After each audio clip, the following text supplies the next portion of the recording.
Hello, everyone. Patana MMA back with another DWCS breakdown. Today, we're going over Week 5's bantamweight matchup of Otari Tanzilov versus Josias Musasa.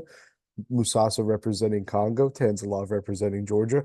Very fun bantamweight fight. Going to be a fun showcase of two very interesting prospects. So I'm going to start off with Otari Tanzilov because I have a lot more on him. He fought in UAE Warriors once before in Georgian Fighting Championship over there.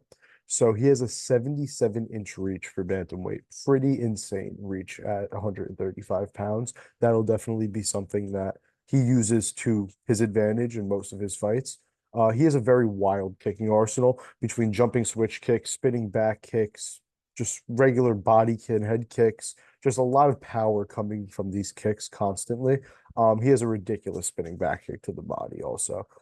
His straight right to the body is a weapon. He can finish fights with it. He really knows how to accurately place that right hand down, just right down the middle and get his opponents out of there with that. But I will say he is a bit repetitive on the feet sometimes. He does throw some of those same strikes, like that straight right to the body, the spinning back kick, the jumping switch kicks. His style can get a little repetitive at times, but he does mix up those strikes well. He's a little too kick heavy, and that could get him in trouble with people that get into his range and kind of walk in on those kicks with some big punches. And he is very passive. He has a very passive start to his game, and then he starts to stalk after he makes the read on the fighter he's going against, whatever that may be. He starts to stalk once he makes that read. He has some very sharp counters and incredible range management. He's constantly sticking and moving, comfortable. He's very comfortable off his back foot, and he switches stances very fluidly, just back and forth. And he's throwing kicks from both stances. He's effective in both of those. He can knock you out from both of those stances. Tanzilov is also a tactician to the point where he is very methodical and will like to sit there and wait on his strikes to make sure he's landing what he wants to land perfectly at the right time. He's always waiting for a read and an opening. He's very quick, just his footwork, his punches, his kicks. He's just a very quick fighter in general. He is a bantamweight, so you kind of expect that, but he is on the quicker side. He can be hit by the southpaw left. He can be caught in the pocket. He will eat leg kicks at times, and he does have good first level takedown defense, but he'll get taken down by guys who are going to relentlessly grapple against him.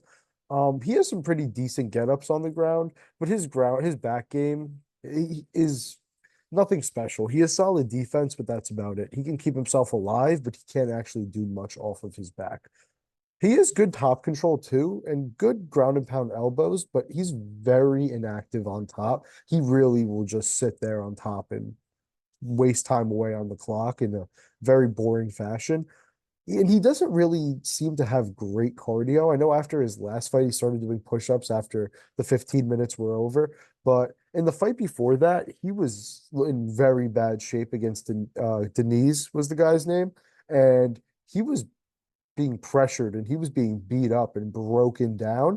And then Denise had a broken nose and touched it like twice, and the ref just stepped in and ended the fight, which I thought was horrible. Denise was on his way to winning that fight before that bad stoppage. So I think Tanzilov might have got a bit lucky that that fight got stopped there. There was like a minute and a half left in the third round. So that's something to watch out for as well. I think you compare similarly to the Giga Chikadze. I think I see a lot of Chikadze in Tanzilov, and I think we're going to see that kind of similar style, only I'd say even more kick heavy potentially, which I know is hard to believe when I compare him to Chikadze, but he probably is.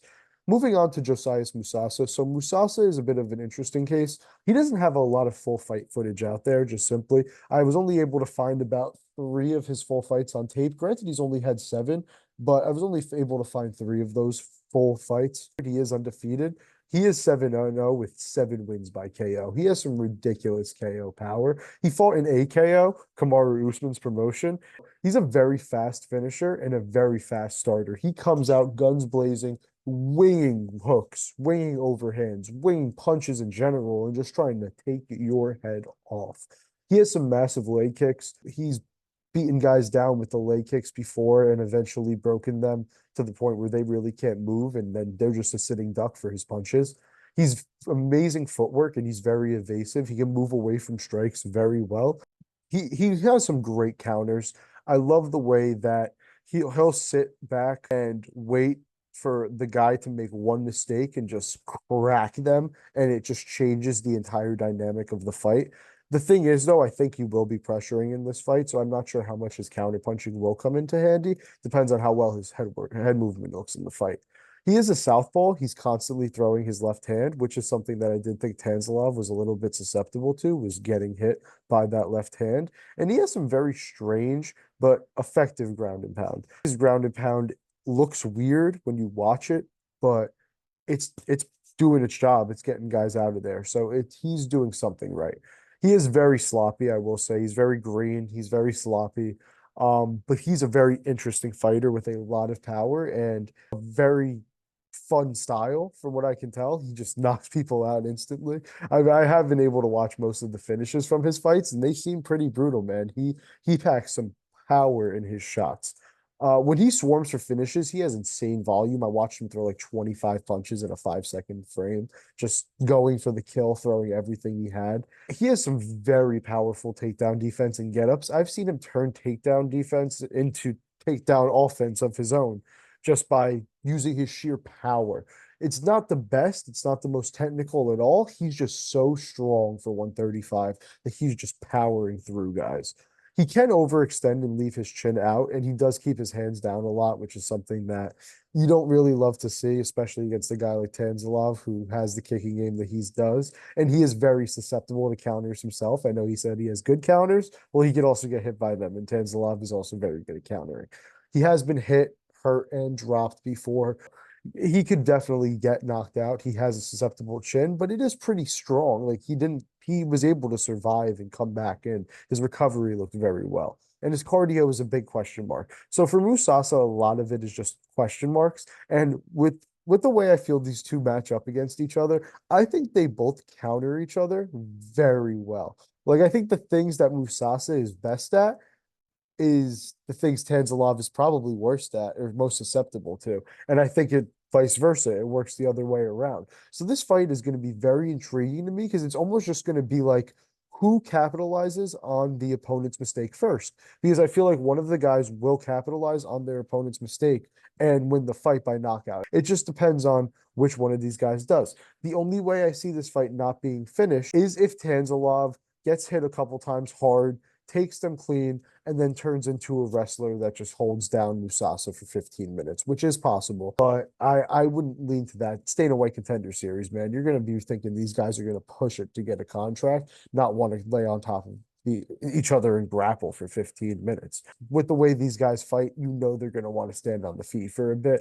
Musasa's going to want to show off that power. Tanzilov's going to want to show off those kicks. It's just going to be a very, very fun fight. You have a 7-0 fighter from Congo, first fighter from Kamaru Usman's promotion too, to get a chance at the UFC versus a 9-0 Georgian fighter. You know how big George is getting in the scene right now. It's a very interesting fight. And I actually am going to lean that Musasa will be the one to capitalize first. I know it's a hot take. He is the underdog.